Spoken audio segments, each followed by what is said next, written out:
여러분 안녕하세요. 지금부터 제7주차 강의를 시작하도록 하겠습니다. 먼저 제1차 시에서는 시대 상황에 대해 개관하고 급진개혁파로서 김옥균과 박영효의 행적에 대해서 설명하도록 하겠습니다.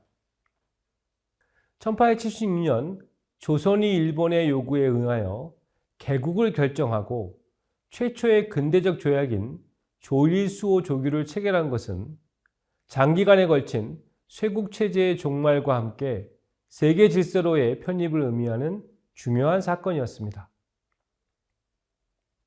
그것은 또한 조선에게 있어 일본을 포함한 서구 열강에 예고된 침탈에 적절히 대처하면서 국가의 독립과 발전을 이룩해 나가야 할 과제와 기회를 부여한 것이기도 하였습니다. 그럼에도 불구하고 이른바 개화기 또는 문호개방기라고 불리는 19세기 후반 한국이 처한 대내적 상황은 19세기 초반 이후 지속되어 온 내후 외환의 위기가 더욱 심해지고 있었던 것이 사실입니다. 특히 개국과 개화의 필요성과 당위성을 인식하였던 소수 선각자들을 제외하고는 세계 정세의 변화에 무지하여 유학적 폐쇄관, 차별관을 고수하려는 보수 세력과 다수 민중의 생존권 및 이익 추구권 보호와 이를 바탕으로 한 국가적 독립과 발전에는 아랑곳하지 않고 오로지 정권 유지 차원에서 개국을 주장하고 개국 이후에는 사대주의적 외교 노선을 지속한 집권 수구 세력의 행태는 문호개방 이후 약 20여 년간의 중요한 기회를 결국 상실하게 만드는 가장 중요한 원인으로 작용하였습니다.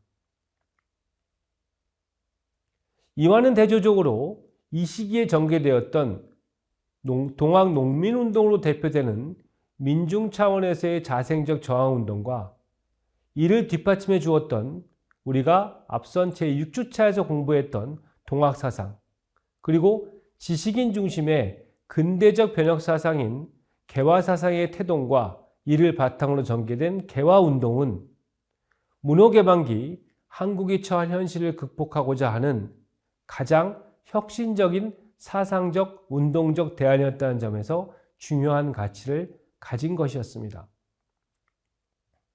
그러나 동학사상 및 동학운동의 경우 그것이 민중지향적 성격과 대내적 평등 질서관의 구상, 그리고 강한 민족주의적 경향을 내포했다는 측면에서 근대성을 지닌 것이었다 하더라도 서구의 과학 지식 및 서양의 문물과 제도의 수용을 통한 인간 및 세계에 대한 새로운 인식의 폭의 확대가 결여되어 있었고, 또한 이와 관련하여 당시 다수 민중계층의 생활 안정과 국가적 생산력의 발전을 위한 구체적 정책 대안을 제시하지 못했다는 점에서 한계를 가질 수밖에 없었습니다.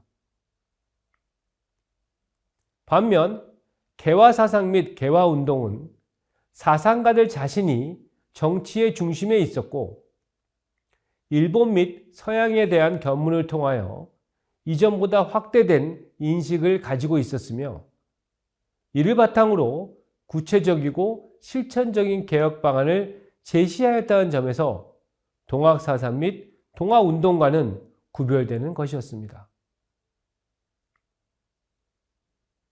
그러나 이들 역시 사상적 혁신성과 실천적 개혁론에도 불구하고 대중계몽이 결여된, 즉 일반 대중의 정치사회 의식이 충분히 수반되지 못한 위로부터의 개혁이라는 내재적 한계와 집권 수구파의 반발 및 열강들의 간섭 등 외부적 요인 등으로 인해서 결국 실패하였으며 그 결과 근세 한국은 열강의 이권 침탈지로서 그리고 결국 일본의 식민지로 전락하게 되는 과정을 밟게 되었던 것이 이 시기의 특징이었습니다.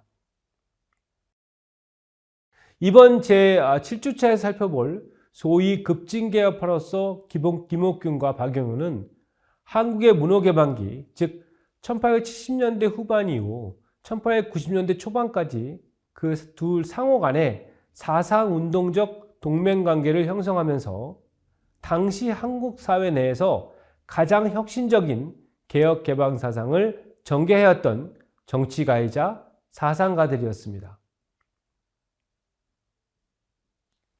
이들은 공통적으로 한국이 당면한 대내적 위기를 직시하고 점진적이고 개량적인 개혁으로서는 위기 극복에 한계가 있음을 명확히 인식했습니다. 그리하여 급진적, 근본적인 개혁의 필요성을 강력히 주장하였고 이를 1884년에 갑신정변이라는 정치적 사건을 통하여 실천하려고 했었습니다.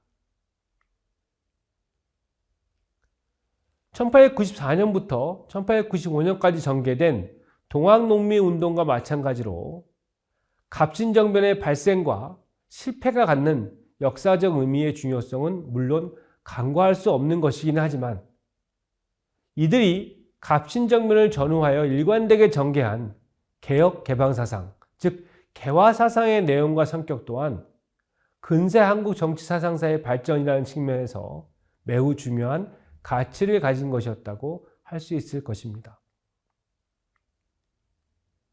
이러한 점을 먼저 언급하면서 다음에서는 급진개혁파 김옥균과 박용효의 행적에 대해서 간단히 살펴보도록 하겠습니다.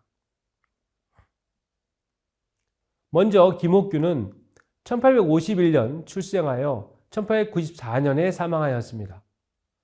호는 고우 또는 고균이었으며 두타거사라는 별도의 호를 별호라고 그러죠. 별호를 사용하기도 했습니다.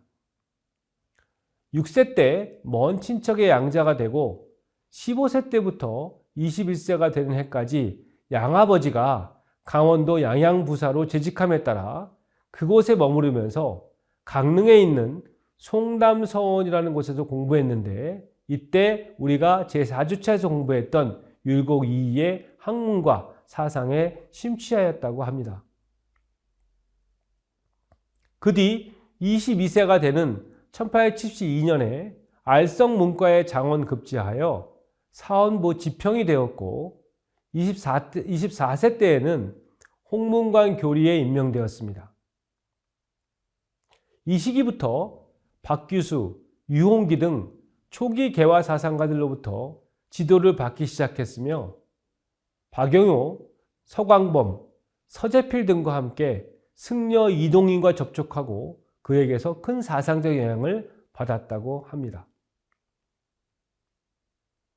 김옥균은 29세가 되던 1879년에 개화당을 조직하여 개화운동에 본격적으로 참여하기 시작했으며 그 후 수차례에 걸친 일본 방문과 후쿠자 유키치 등 일본 지식인들과의 교류를 통하여 한국 사회 변혁의 필요성을 인식하고 1884년에 갑신정변을 일으켰으나 3일 만에 실패했습니다. 이후 김옥균은 일본 정부의 냉대 속에서 불우한 망명 생활을 지속하다가 1894년 조선 정부가 보낸 자객 홍종우에 의해서 중국 상하이에서 살해되었습니다. 19세기 후반 한국의 소위 급진개화파를 이끌며 혁신적인 개혁 개방 사상을 전개한 인물로 평가되고 있습니다. 저서로는 기화근사, 치도양론, 갑신일록 등이 있습니다.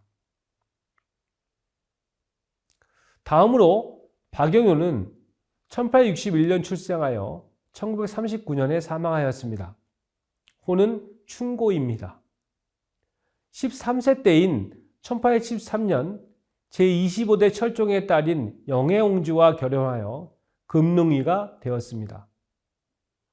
1870년대 후반부터 김옥균, 서광범, 홍영식, 서재필 등과 함께 개화당을 결성해서 개화운동에 전력을 다했으며 1882년 수신사로 일본에 다녀온 후 1884년 급진개화파가 단행한 갑신정변의 주체로서 큰 역할을 했습니다. 박용효는 갑신정변 실패 후 일본으로 망명하였고 1894년에 귀국하여 내무대신으로서 갑오경장 후기에 개혁을 이끌었으며 이후 이어진 정치적 사건들로 인하여 망명과 귀국 그리고 유배 생활을 했습니다. 한국이 일본에 강제 병합된 이후에는 일본으로부터 후작의 칭호를 받고 중추원 고문으로 활동하기도 했습니다. 김옥균과 함께 문호개방기 한국의 변혁사상을 전개하였던 개혁개방운동의 대표적인 인물로 평가되고 있습니다. 저서로는 사화 기략이 있습니다. 이 교과목이 근세 한국의 정치사상이므로 강의의 내용은 급진개혁파가 일으킨 갑신정변 자체에 대한 논의나 특히 박영효의 일본에 의한 강제병합 이후의 친일적 행적에 대한 논란보다는 김옥균과 박영효가 19세기 후반 전개하였던 개화사상을 중심으로 소위 문호개방기 급진개혁파 정치사상의 내용과 의의를 설명하고자 합니다. 특히 급진개혁파의 개혁사상이 주작 도입 이후 반주작, 나아가 반유학을 지향하며 전개된 근세 한국 개혁사상의 흐름과 어떠한 사상적 관련성을 가지고 있는지, 그들의 인식의 토대는 무엇인지, 그리고 발전적 측면과 한계는 무엇인지에 초점을 맞춰 강의를 진행하고자 합니다. 이상으로 제1차 시를 마치도록 하겠습니다. 제2차 시에서는 급진개혁파 정치사상가들의 현실 인식에 대해서 살펴보도록 하겠습니다. 감사합니다.